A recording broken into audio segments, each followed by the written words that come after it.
Oke, selamat sore pasukan Indogeo.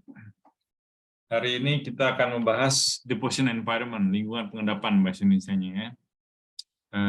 Jadi lingkungan pengendapan ini merupakan kunci atau kata kunci dari paleogeographic map atau peta paleogeografi. Seperti yang saya sebutkan dalam pertemuan sebelumnya, lingkungan pengendapan ini sangat penting karena khususnya kalau sudah jadi peta, karena menentukan di mana posisi reservoir, posisi source rock, ya, dan juga posisi dari seal. Ini contohnya sebelah kanan. Ini saya buat pointer dulu. Ini ada kita lihat ya. Nanti kita sama-sama setelah recording kita lihat Google Map sama-sama. Tapi kita bisa lihat ini ada kartun ya. Ini gunungnya di sini. Kemudian dari sumber gunung itu biasanya terbawa kena hujan, erosi, dan sedimen itu dibawa melalui daratan atau kontinental. Kemudian dia dibawa ke dataran tepi pantai, coastal plain, membentuk delta. Deltanya macam-macam ya. Di sini ada jenis-jenis delta. Kalian mungkin sudah ada yang baca juga tuh tentang fluvial dominated, wave dominated, segala macam. Yang dikontrol berbagai macam faktor.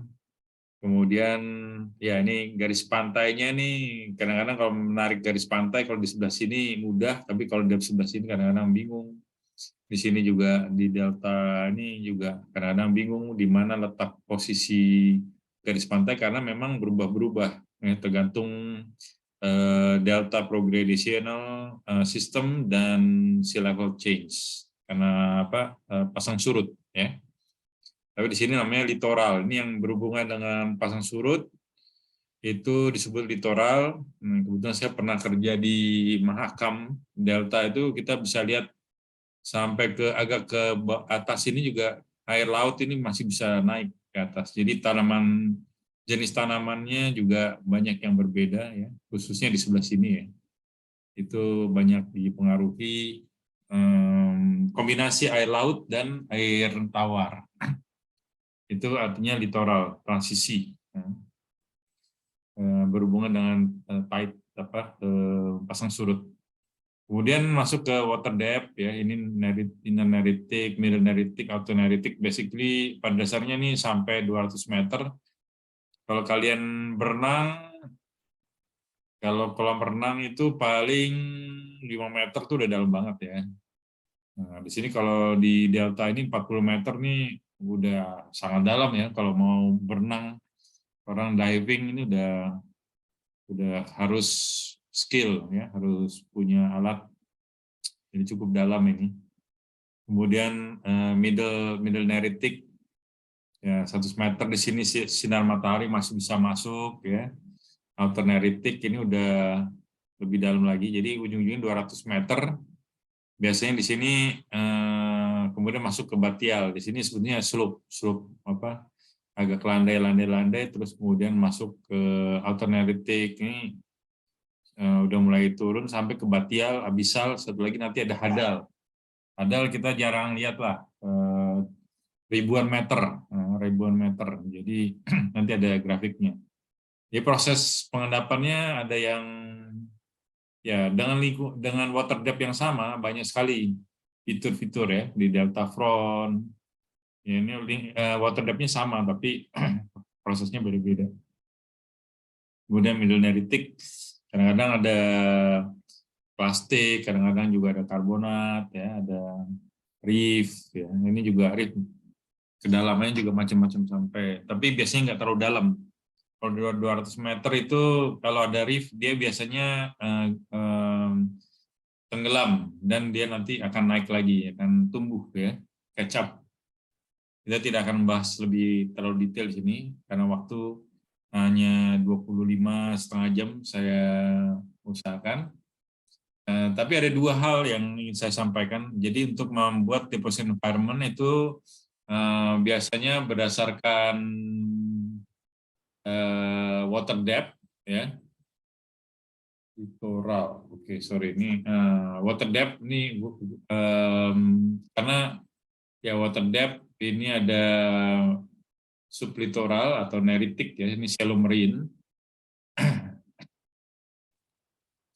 Ini di sini shallow marine 700. Kalau saya bilang, oh ya, shallow marine tuh biasanya saya refernya ke 200 shallow marine ini. Kemudian batial, nah ini juga water depth ini klasifikasinya macam-macam. Ada yang drilling, kalau drilling 200 meter saya tahu, tapi di sini berdasarkan sumbernya dari mana juga klasifikasinya masih banyak sumbernya, dari orang biologi, dari orang fisika, dari orang paleontologi, itu sering berbeda-beda angkanya. Tapi urutannya seperti inilah kira-kira: neritik, neritik, kemudian batial, abisal, ini hadal. Jadi saya bilang tadi hadal itu ribuan, 6.000 meter, ya. Jadi di Indonesia tuh mungkin di Laut Banda itu di Weber Deep, ya, atau di Mariana Trench itu baru ada hadal. Jarang kita buat. Kalau ada biostratigrafi bilang batial tuh hadal, basically sebetulnya batial lah, tapi hadalnya ini mungkin dia buka, ya, unknown. Jadi dia buka aja sampai hadal. Tapi biasanya yang umum itu batial sampai abisal. Abisal aja kalau misalnya 2000 meter nih udah sulit, ya, untuk sekarang di Indonesia, paling Indonesia Timur ada, atau di Indian Ocean sampai 2000 meter, ya. Ya, oke, jadi ini pembagian berdasarkan water depth, ya. Kenapa water depth? Karena water depth itu kedalaman air itu menentukan temperatur. Semakin dalam semakin dingin.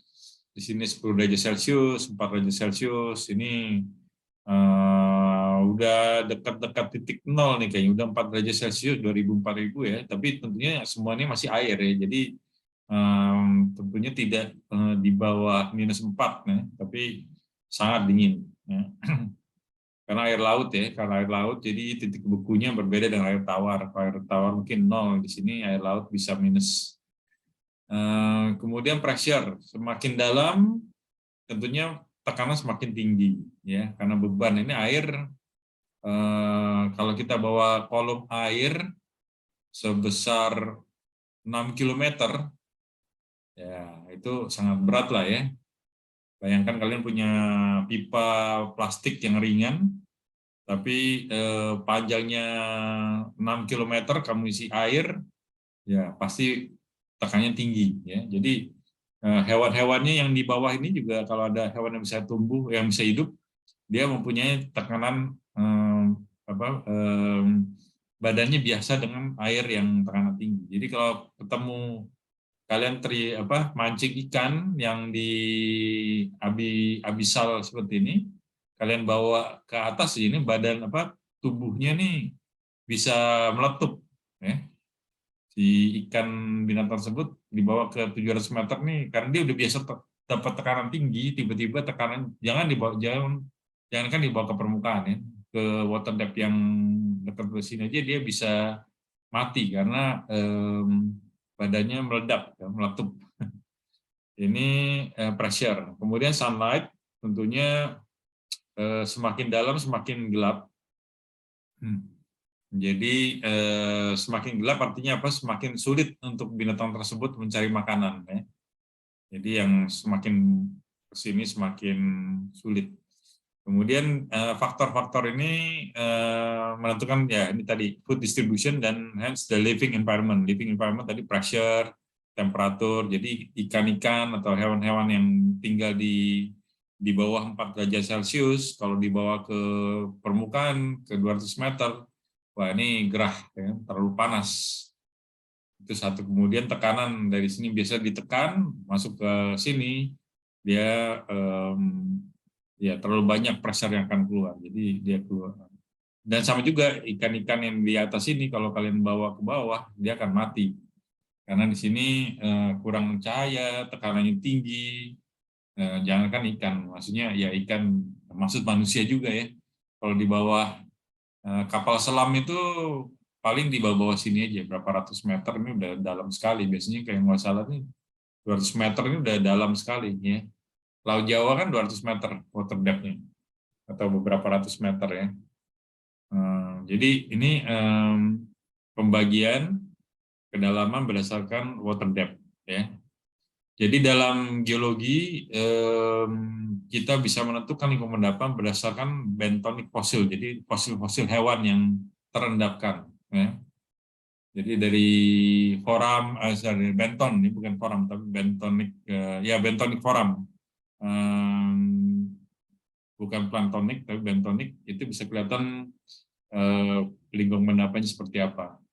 Karena kalau yang planktonik itu dia menentukan umur, dia tuh floating di sini, nanti dia kalau mati dia terendapkan. Jadi dia terendapkan pada surface, bisa ketahuan umurnya apa.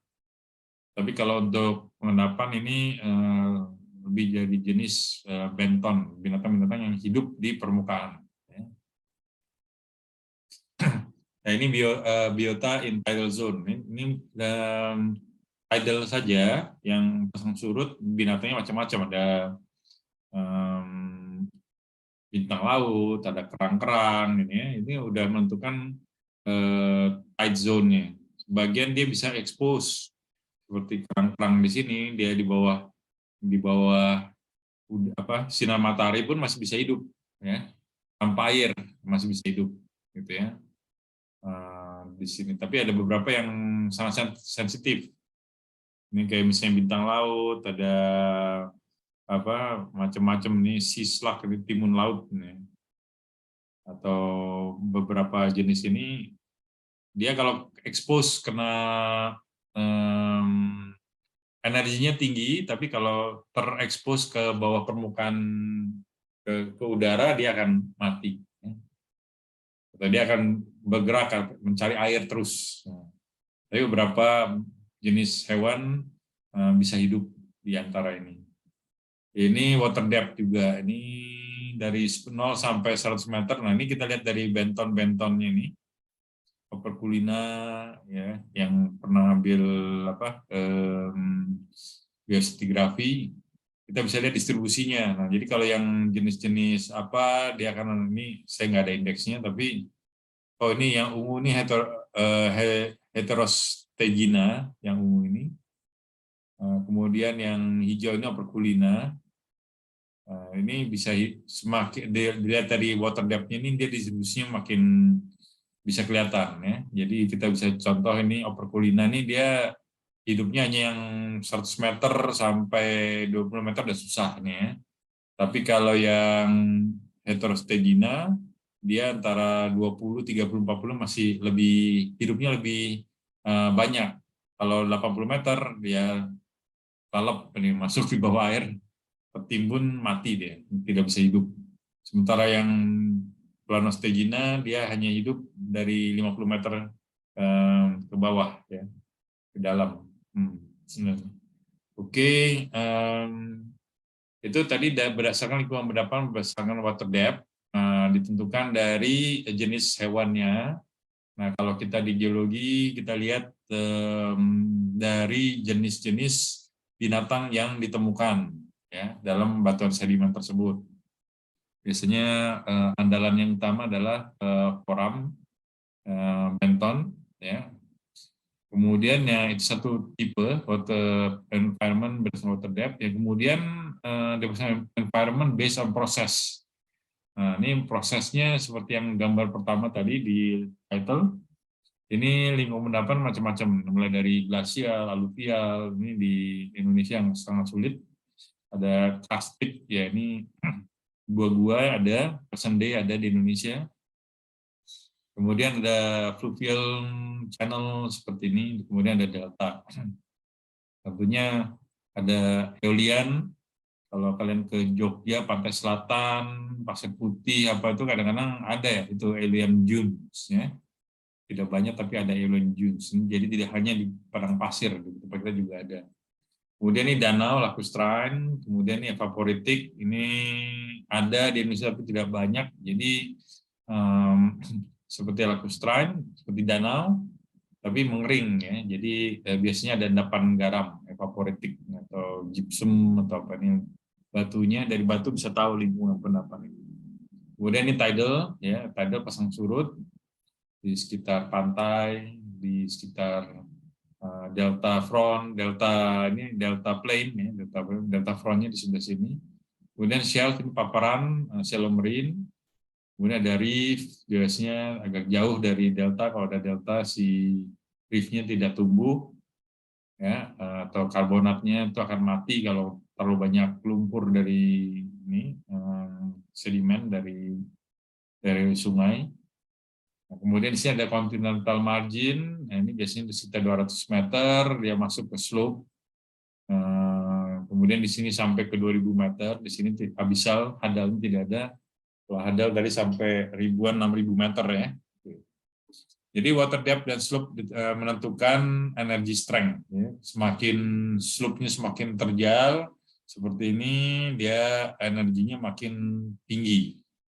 Nah, artinya kalau tinggi, artinya batu-batu yang diendapkan juga bisa besar. Ya.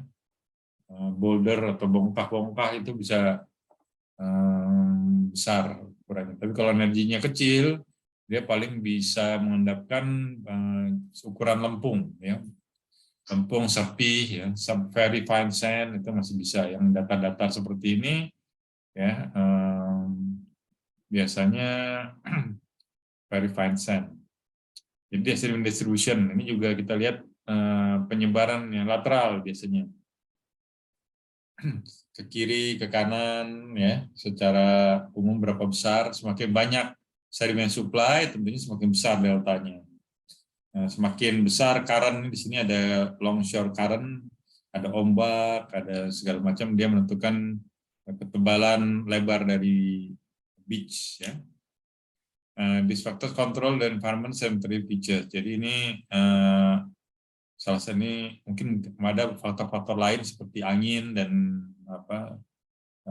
curah hujan, tapi ya ini menentukan berapa besar lingkungan pengendapannya. Dan ini biasanya kita tentukan dari seismic profile, dari wireline, nanti saya ada slide-nya, dari log pattern, sediment structures. Sediment structure ini biasanya kita lihat dari outcrop dan dari core untuk menentukan sedimentary unit. Nah, orang bisa lihat, oh ini kayaknya delta deposit, atau endapan pantai, atau ada reef. Kalau ini gampang lah reef, biasanya kalau ada karbonat itu kelihatan cangkang-cangkangnya, ada koral, itu tahu dia reef. Ya. Tapi kalau yang marine ini biasanya kita lihat ada turbidites, ya. Itu semua kita tentukan dari, biasanya tidak cukup untuk dengan satu indikasi, biasanya dari beberapa indikator, ya, dari fosil, dari seismic, dari sedimentary structures, baru kita bisa kesimpulan. Kalau misalnya hanya dari seismic, kita biasanya hanya bilang possibly, ya, ada kemungkinan ini turbidite atau kemungkinan karbonat. Kalau karbonat tuh di seismic biasanya malah lebih strong, lebih kuat bentuknya. Tapi biasanya akan lebih lagi menentukan kalau itu ada sumur bor, ya. Sekarang di seismic itu antara reef dengan volcano aja nggak jelas bedanya di mana. Karena antara reef dengan basement juga kurang jelas perbedaannya di mana. Oke. Nah, jadi untuk menentukan lingkungan pendapan deep environment, kita ada beberapa indikasi. Yang pertama dari wireline log, ya, dari sumur-sumur pengeboran, kita ada log, ada gambarnya, ada SP, ada borehole, drilling speed, ya, rotary per minute-nya, RPM-nya, kita bisa lihat. Nah, dari sini kita bisa lihat litologi, ya, hanya litologi. Nah, dari litologi kita lihat bisa, tapi kan dari pengambilan itu dari sumur biasanya ada cuttings, ya, ambil batu. Dari batunya itu ada fosil. Nah, dari fosil itu kita bisa lihat, oh ini lingkungan pendapatnya apa, ya, umurnya apa, semua dari cuttings, dari batu. Dan juga dari outcrop tentunya. Kalau outcrop sih memang batu semua isinya. Jadi kita bisa bergerak kiri ke kanan, cari-cari fosil, untuk menentukan. Kadang-kadang ada fosil kayu, wah ini udah jelas nih. Atau ada fosil koral, nah, itu jelas ya indikatornya dari fosil. Ya, kadang-kadang hanya sedimentary structure saja. Nah, kalau ada sedimentary structures, ada cross bedding. Cross bedding bisa di mana-mana, bisa di water, bisa marine, bisa di onshore, tergantung jenis cross beddingnya. Oke, jadi dari seismik. Nah, seismik ini ada reef, ya, ada carbonate. Ini secara umum ini carbonate, tapi di sini kita bisa lihat ini ada plastik ya. Ini mungkin dia hasil erosi dari carbonate platform. Yang kita bisa lihat ada progressional di sini. Di sini ada build up. Yang tengah-tengah di sini mungkin lagunal. Ini yang ada bright. Ya, kalau udah sering lihat seismik biasanya kita udah tahu ini mungkin lagunal. Di sini bahkan kita bisa lihat ini wind direction ya. Jadi kalau di sini lihat ada seperti ini biasanya windnya dari sebelah kiri, arah angin. Arah angin bukan sekarang, arah angin purba. Jadi arah angin kita bisa lihat biasanya angin dia membawa ombak ini membawa makanan sehingga koral-koral itu akan tumbuh sangat subur. Ya, kita bisa lihat di sini koralnya bisa tumbuh sangat subur sebelah sini, yang sebelah sini tidak begitu bertumbuh. Ya, tengah-tengahnya ini ada lagunal, ini terlindungi dari ombak. Ini harusnya low energy. Ya.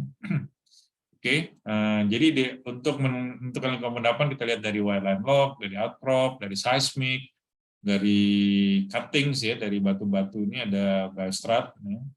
Jadi kita deposition environment information derived from seismic features, outcrop ya, dan well data, including wireline lock, profile, cuttings fossil. Satu lagi borehole image. Ya. Sekarang kalau ini ada core. Jadi ada pengeboran batunya diambil. Di sini kita bisa lihat sedimentary environment-nya, ada sedimentary structures-nya, ada fosilnya juga bisa dilihat. Nah, kita tahu kira-kira ini high energy, low energy. Kalau high energy lingkungannya apa, channel, low energy artinya apa, itu semua bisa di apa namanya? Ya bisa diamati. Jadi biasanya semakin banyak indikasinya semakin meyakinkan. Oke. Nah, ini saya buat tahun 2004 saya buat seperti ini untuk kombinasi antara proses. Yang sebelah kiri ini proses, yang sebelah kanan ini water depth. Jadi ini alterneritic, batial, abyssal, basin floor, abyssal. Jadi sekali hadal ini tidak ada. Ini yang marine, ini transisi, ini kontinental, maksudnya non marine ya. Marine, non marine atau kontinental. Sumber dari gunung tadi. Jadi dengan water depth yang sama 0 sampai 40 banyak sekali variasi lingkungan endapan. Kita jalan sepanjang pantai pun banyak variasi, ada delta, ada mulut sungai langsung, ada lagun ya, ada inlet segala macam. Jadi kemudian water depth yang lebih dalam lagi bisa ada karbonat, ada coral reef, ada channel ya, ada ini juga apa storm shelf deposit. Ini biasanya juga ada current ini. Selain ombak yang menghempas ke pantai juga ada arus yang berjalan sepanjang pantai atau paralel dengan pantai. Oke. Itu semua yang akan saya sampaikan hari ini 528. Saya stop sharing. Oke, sekarang ada yang mau ditanyakan? Mari bertanya supaya tidak sesat di jalan.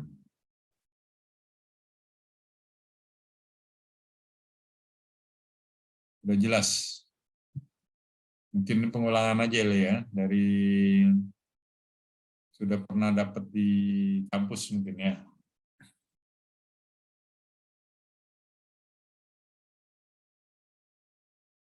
Oke, ada pertanyaan dengan kegiatan pencarian data?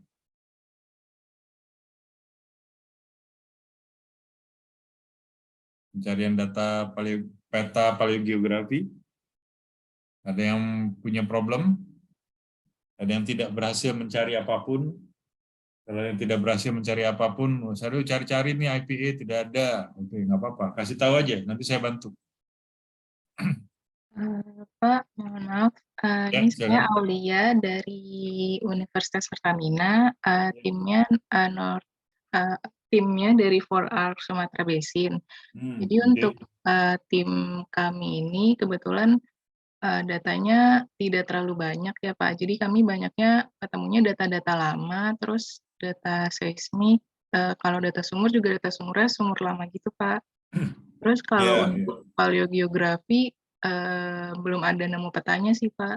Jadi Oke. masih bingung. Oke, bagus. Kalau bingung bagus sebetulnya.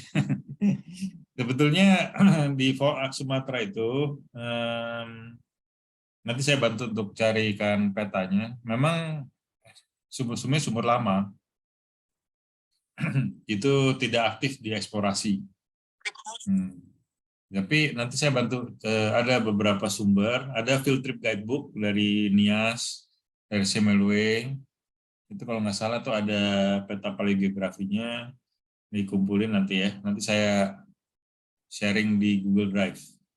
Oke? Baik Pak, terima kasih. Ya, sama-sama. Jadi jangan khawatir kalau nggak ada tuh kita coba saling bantu nanti kumpul-kumpulin sedikit-sedikit.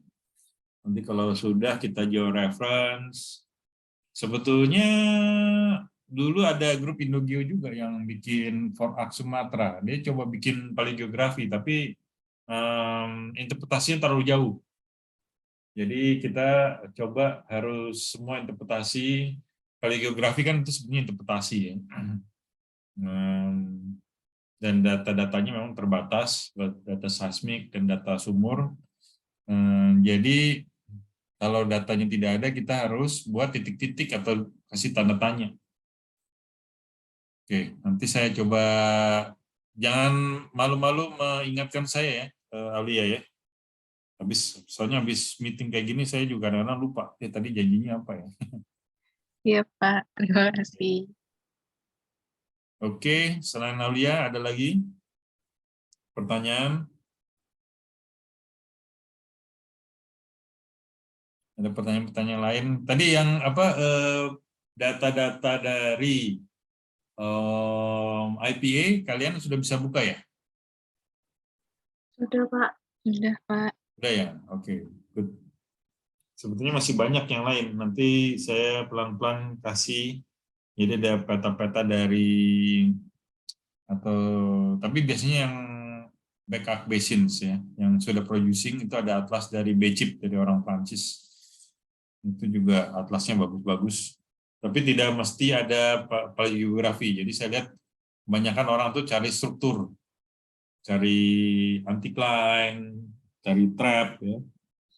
Tapi oke lah, ini paling enggak saya ada PR dari Aulia, nanti kita coba cari-cari.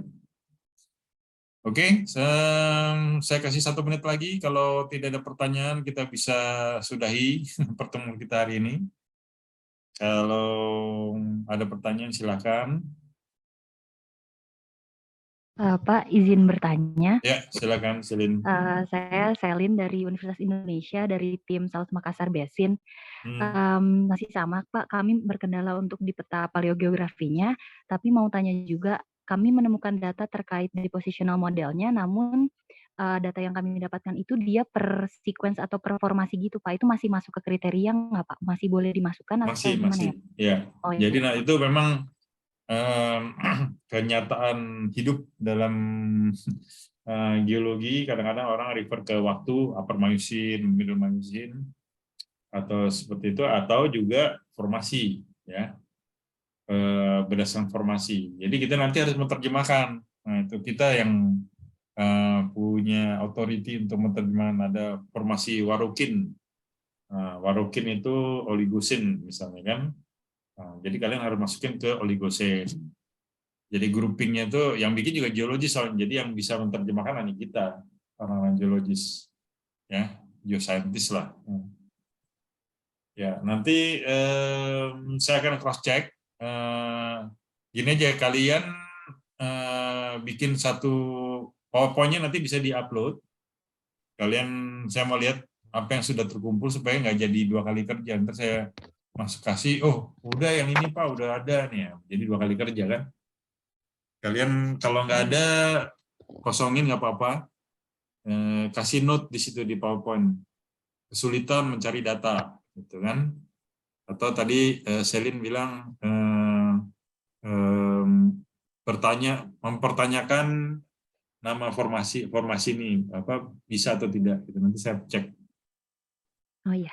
Tapi kalau di Oke, South Pak. Makassar tuh mestinya ada. Itu saya tahu ada publikasinya, cuman mungkin tidak di IPA, makanya penting untuk Selin tanya ke saya, nanti saya sharing ya. Oh iya, baik Pak. Oke, yang lain-lain? Untuk dikumpulkannya masih di Google Drive yang sama ya Pak? Di Google Drive yang sama. Coba cek Oh nanti iya. masih bisa masuk apa enggak ya. Ya, oke Pak. Nanti Terima kasih Pak. diupload aja ke sana. Kalau misalnya ada pertanyaan, ada problem, kasih tahu saya di Slack atau di ini apa? Kalau nggak di Slack, masukin di WhatsApp. Bagusnya di Slack aja, karena kalau taruh di Slack, jadi teman-teman yang lain meskipun bukan tim lead bisa lihat ada problem. Wah ini jalan keluarnya begini, ya. Oke. Baik Pak.